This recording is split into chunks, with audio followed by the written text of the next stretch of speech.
sa atin. Madalang yan sa dogs, no?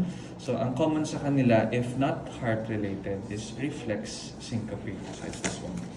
So, ang reflex syncope, maraming pwedeng causes. Basta sudden. Very sudden. Minsan, during vomiting, during sneezing, during pag-ihi, during pagpupo, or may pain suddenly, sudden cough, or sudden change lang. Pwede pong matrigger yung reflex syncope. And ang mga reflex syncope cases, seconds lang. Hindi siya true seizure. Kasi seizure may post-ictal. So hindi siya seizure yun? Si seizure kasi may post-ictal phase pa. Magpo-powing pa. Tapos maabot minsan 30 minutes bago makatayo na ulit yung patient.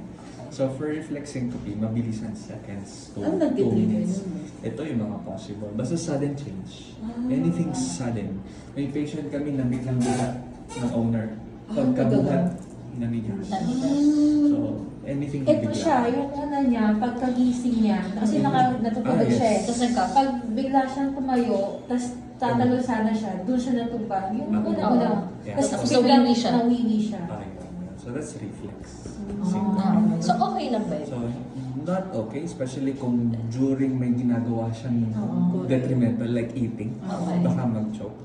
So, definitely not life-threatening naman Okay. yung mismong episode unless may kasabay siyang ginagawa na pwedeng maging life-threatening na cause. Pwede nga And- yung magaring Pwedeng tumara.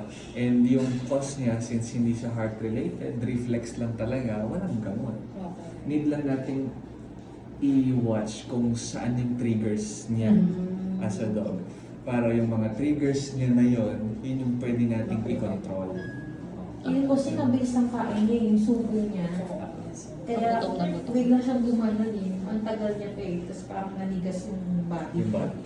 Tapos may iba nag-blue. Oo, Tapos doon babalik tumaas yung ulit. legs niya eh, sa likod.